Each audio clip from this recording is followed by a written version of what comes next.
Hello everyone, this is Mominul. Welcome back to my YouTube channel and Facebook page, Popo Raider. Yeah.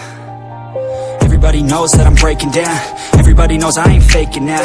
Everybody knows my heart's faking now. এখন যখন যাচ্ছি সুন্দর একটা দুপুরে সুন্দর একটা ভিডিও করতে যাচ্ছি, ভাবলাম যে একটু আপনাদের সাথে শেয়ার করি। আজকে যেহেতু আমার কাছে সিবিআর আছে, সো সিবিআরটা আমার কাছে 2 দিন ছিল, আর 2 দিন ধরে আমি সিবিআরটা চালাচ্ছি। সিবিআরের কিছু কমন ঝামেলা আছে যেগুলো কিনা আজকে আপনাদের সাথে একটু নিয়ে কথা বলবো। সিবিআরের যে সামনের চাকাটা আছে, আমার কাছে যে সিবিআরটা ছিল সেই সিবিআরের সামনের চাকাটায় কিন্তু হাওয়া স্থায়ীভাবে থাকে না।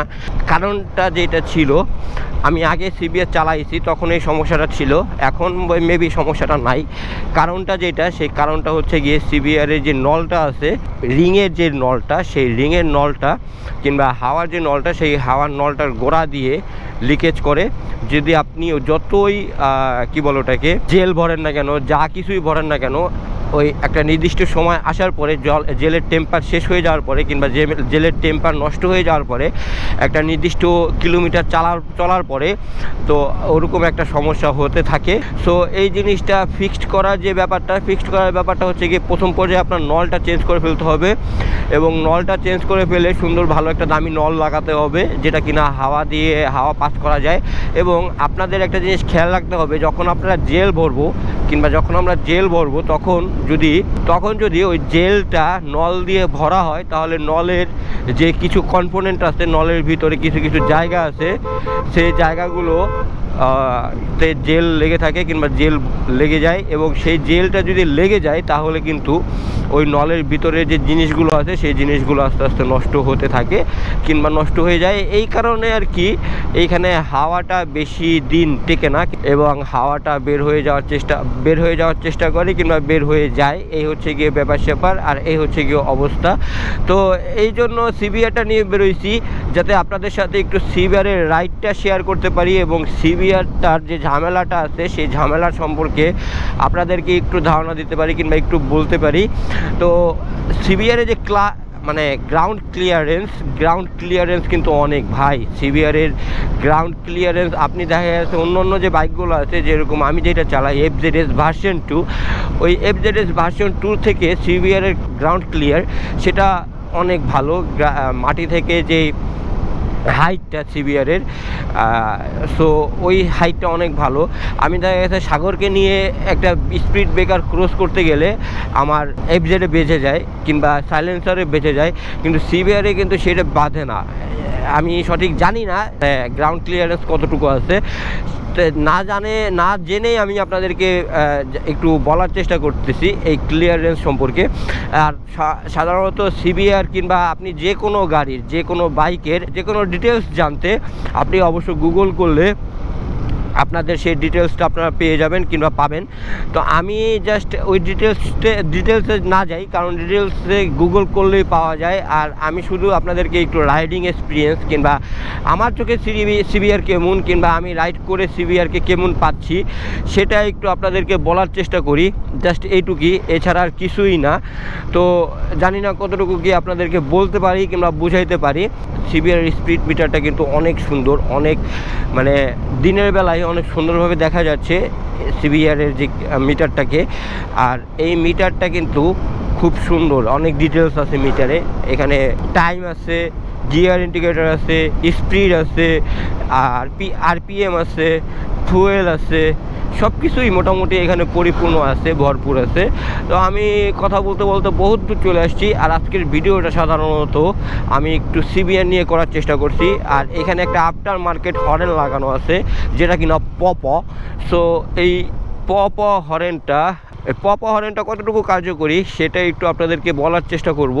আর সিবিআরের যে গ্রাউন্ড ক্লিয়ারেন্স সেটা একটু আপনাদেরকে বলার চেষ্টা করলাম। আর সিবিআরের যে লং টাইম রাইডে কিন্তু এখানে একটু ব্যথা করে, হাতের কোনোইতে একটু ব্যথা করে, আর মাজাতে একটু যখন ভাঙাচোরা রাস্তা হয় তখন একটু পিছনের যে ধাক্কাটা, সেই ধাক্কাটা সুন্দরভাবে বোঝা যায়।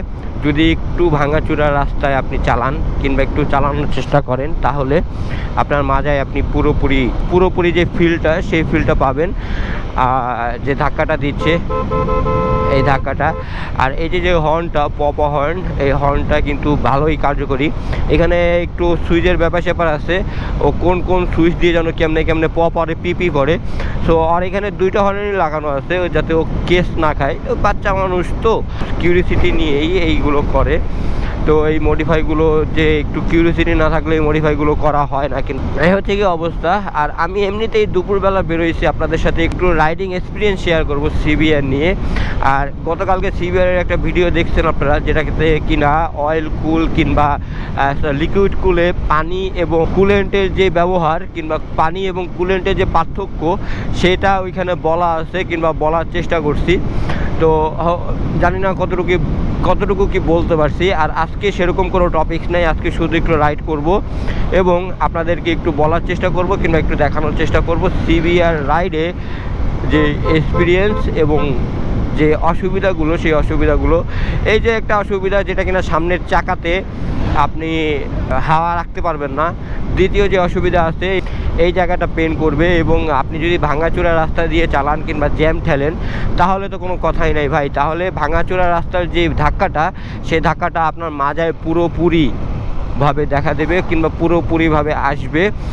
এই হচ্ছে গিয়ে অবস্থা, এই হচ্ছে গিয়ে ব্যাপার স্যাপার। তো আমি কথা বলতে বলতে অলমোস্ট সুইচ গেট চলে আসছি, জলিলপাড়ের রাস্তায় ঢুকছিলাম। সিবিআর নিয়ে কথা বলতে গেলে সাধারণত জলিলপাড়ের রাস্তা ছাড়া ভালো কোনো রাস্তা হয় না, কারণ জলিলপাড়ে যে রাস্তাটা সেই রাস্তাটা এক হচ্ছে গিয়ে ফাঁকা, দুই হচ্ছে গিয়ে খুবই সুন্দর, তিন হচ্ছে গিয়ে অনেক আলো এবং সুন্দর সুন্দর কিছু ফুটেজ পাওয়া যায় এবং কথা বলার সময় এদিক ওদিক খেয়াল করতে হয় না যে কি আসতেছে কি যাইতেছে কি হবে কি না হবে এরকম বিষয়গুলো। সো একটু নিশ্চিন্তভাবে প্যানিক সিচুয়েশন ছাড়া কথা বলা যায়। আর আমাদের এইদিকে ধানের চাতাল চুতাল আসছে, সেই চাতালগুলো আস্তে আস্তে অফ হয়ে যাচ্ছে রাইস মিলের কারণে। রাইস মিলের যে যানজট কিংবা যানজটটা, সেই যানজটটার কারণে আর কি একটু অফ হয়ে যাচ্ছে। তো এই ছিল ব্যাপার স্যাপার, এই ছিল অবস্থা।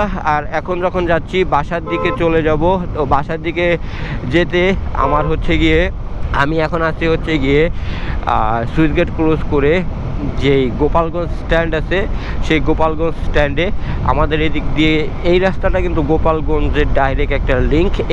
এই রাস্তা দিয়ে বরিশাল থেকে গোপালগঞ্জে ডাইরেক্ট ঢোকা যায় কিংবা যাওয়া যায়।